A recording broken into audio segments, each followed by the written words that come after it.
Au tout début, avec les premiers genoux, j'avais peur de tomber et je suis tombé plusieurs fois. C'est miraculeux presque, hein, mais c'est tout. Bon, je ne suis pas croyant, je ne pas dire que c'est miraculeux, mais... C'est seulement il y a une centaine d'années en arrière, et plus précisément dans les 50 dernières années, que la chirurgie est devenue une chirurgie réparatrice et de substitution.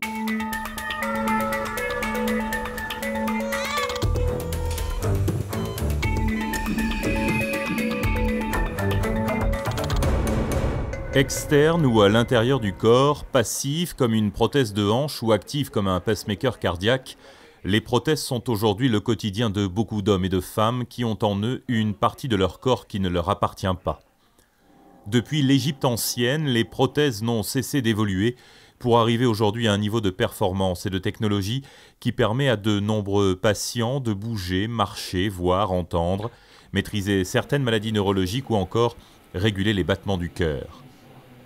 Pulsation, ce mois-ci, braque donc ses caméras sur l'homme artificiel et même bio-artificiel. La grande différence, c'est la différence entre une transplantation d'un organe et un organe artificiel. Un organe artificiel peut être considéré, par exemple, la dialyse, c'est le premier organe artificiel historiquement qui a été mis en place. C'est de remplacer la fonction d'un rein défaillant par une machine qui purifie le sang. Comme autre organe artificiel, qui est alors le plus simple, si on veut, dans une certaine... parce que c'est un organe artificiel passif, c'est par exemple une prothèse de hanche. La prothèse de hanche permet à des malades, à beaucoup de malades, de marcher de nouveau sans douleur et normalement. Donc, mais là, il n'y a pas de technologie dedans, il y a beaucoup de technologie pour le développer et pour l'implanter, pour faire l'opération, mais une fois que ça s'est bien réussi, il y a plus ou moins, il y a une très bonne qualité de vie à long terme. Alors, pour aller dans les choses plus complexes, c'est par exemple, dans notre domaine de cardiologie et de chirurgie cardiovasculaire, c'est le cœur artificiel.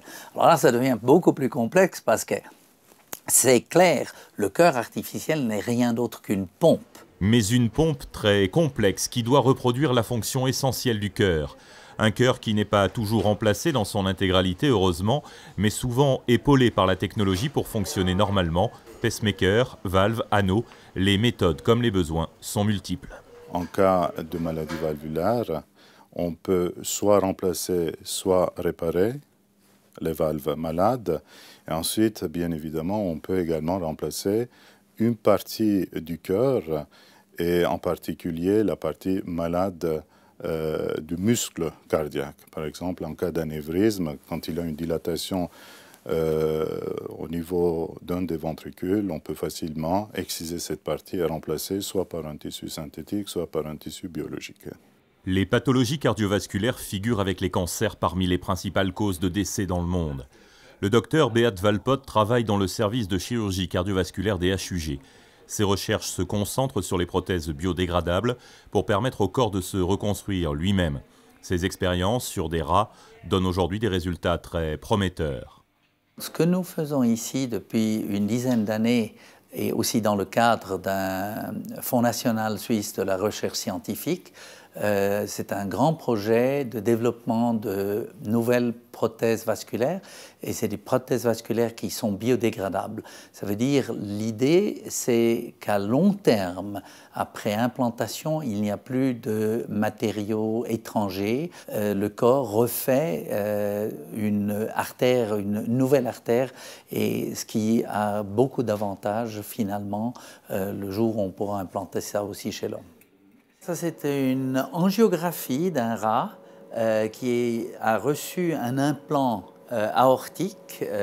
Ici, l'aorte abdominale et la bifurcation aortique avec les deux artères qui vont dans les jambes. Et vous voyez que c'est absolument parfait. On ne voit même pas où les anastomoses ont été faites. En médecine, le bio n'est ni une mode, ni une tendance, mais une perspective réelle qui permet d'inciter le corps à se reformer.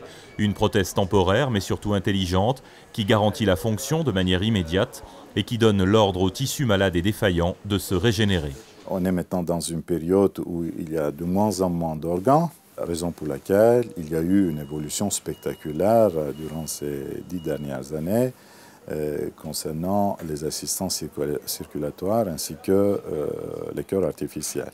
Concernant les substituts valvulaires, là aussi, la tendance est d'aller vers du matériel de plus en plus biologique, avec l'utilisation de l'anneau biodégradable, en utilisant davantage les biomatériaux, parce que finalement, avec ces biomatériaux, au bout d'un certain temps, ils vont disparaître. Il n'y aura aucun matériel, aucun corps étranger, aucun matériel étranger à l'intérieur du cœur. C'est pour ça que la tendance actuellement est d'aller vers des biomatériaux, concevoir des devices, des dispositifs faits par des biomatériaux ou bien par du matériel biologique. Bernard a 68 ans, cardiaque.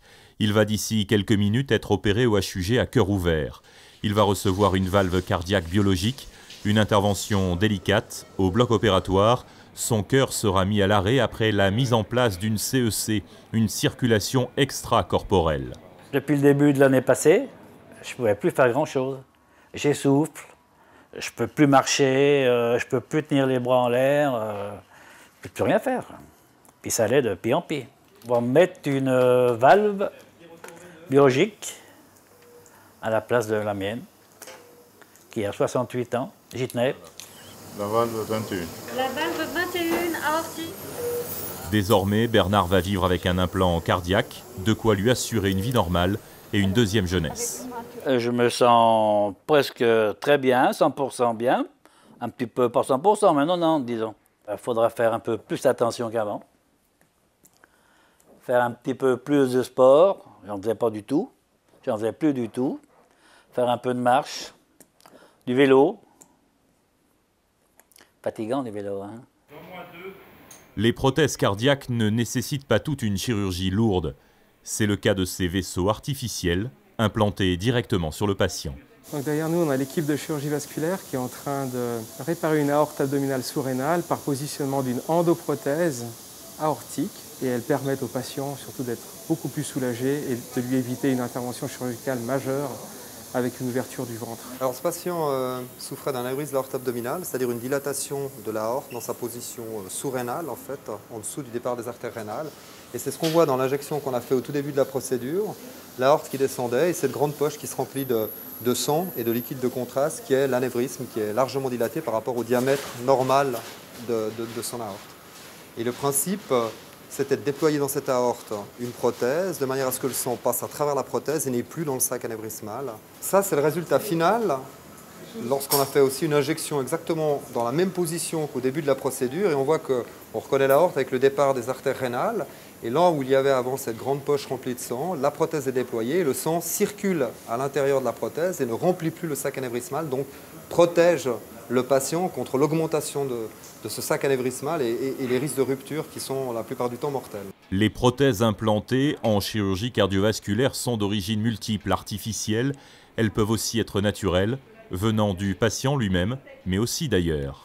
En particulier dans des cas d'infection, on va utiliser des autogreffes, c'est-à-dire des veines qu'on prélève sur le patient dont on se sert pour remplacer des artères.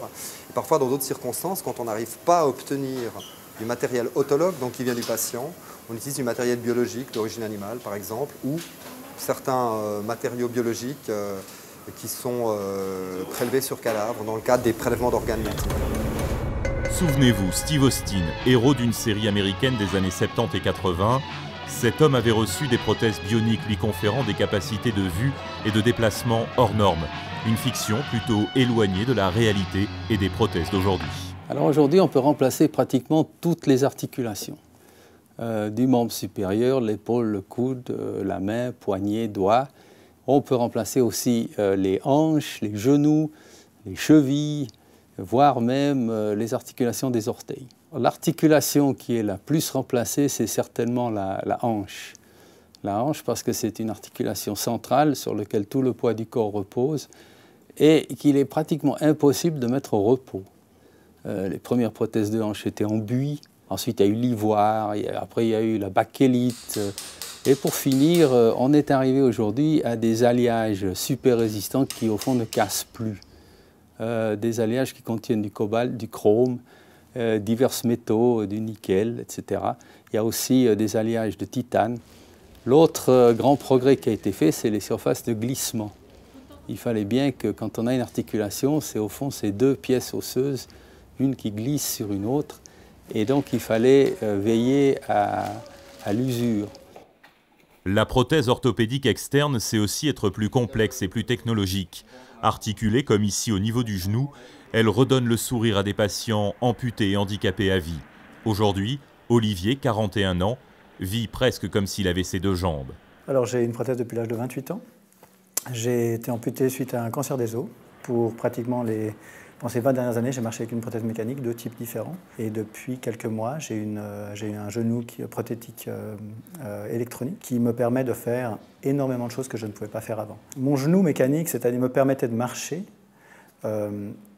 confortablement, mais me permettait à peu près de ne rien faire d'autre confortablement. Il fallait être très très conscient de ma station, de ma position, de faire attention de garder toujours la jambe tendue, etc. Regarder les dénivelés, excusez-moi, regarder les trous dans le trottoir, etc. Alors que ce nouveau genou me permet quelque part de m'affranchir de ce genre de choses. La technologie apporte de la sécurité et du confort. Mais du confort justement pour pouvoir mieux contrôler sa prothèse, pour risquer moins de tomber, de trébucher, pour oublier sa prothèse, pour ne pas devoir faire toujours attention à qu'est-ce que je dois faire, et la personne peut oublier sa prothèse. Patrick, lui, est amputé de la jambe gauche. Sa prothèse actuelle, plus design et plus mobile surtout, a changé sa vie de tous les jours. Pour monter les escaliers, la façon pour monter précédente était ainsi. Voilà. Les sportifs faisaient 2 à 2, hein. Ça va dépendre. Et puis, avec le nouveau principe, c'est celui-là.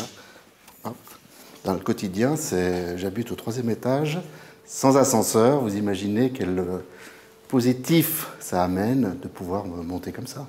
Depuis l'Égypte ancienne, l'homme artificiel existe donc. Depuis 50 ans, les progrès ont été fulgurants. Les recherches dans ce domaine sont nombreuses, un peu folles parfois, mais vont toujours dans le sens du patient, de sa qualité de vie et de son confort. Cellules souches, tissus biodégradables, intelligence artificielle, les implants actifs ou passifs sauvent des vies d'adultes et d'enfants et progressent considérablement. Le bio-artificiel déjà utilisé ouvre de nouvelles voies plus efficaces et plus adaptées au cœur d'un corps toujours aussi fragile et aussi fascinant. L'avenir serait de pouvoir accéder à la même autonomie avec une prothèse que sans prothèse, de remplacer finalement la jambe. Ce que l'avenir nous réserve au niveau de la prothétique, c'est les implants comment dire, intelligents et qui pourront, par des émetteurs, envoyer des emails à leurs patients. Par exemple, la prothèse vous dit « Ah mon vieux, tu as trop skié aujourd'hui. Moi, si tu continues comme ça, je vais me déceler, etc. » Et on peut imaginer ça. D'ailleurs, il y a déjà ce type de prothèse a été implanté à titre expérimental. Il y a un point qui est très très important, et le point vient toujours avec les cellules souches, avec la médecine régénératrice, c'est toujours, est-ce qu'on veut faire des êtres humains qui vivent 100, 120, 130, 140, 150 ans? Non, pas du tout. On n'est pas du tout intéressé par ça. Nous, on est intéressé par une chose, c'est de faciliter ou d'amoindrir les douleurs et faciliter la vie de tous les jours d'un malade avec une possibilité d'implant ou une régénération ou une thérapie cellulaire pour que sa vie, jusqu'à sa mort naturelle, puisse être la plus agréable possible. La dernière minute de ce magazine Pulsation avec le nouveau magazine des Hugues Pulsation, nouveau look et nouvelle maquette disponible dans tous les lieux de soins des Hugues. Les Hugues, ce sont aussi un site internet et des pages pour Facebook et Twitter et une chaîne dédiée sur YouTube et Dailymotion.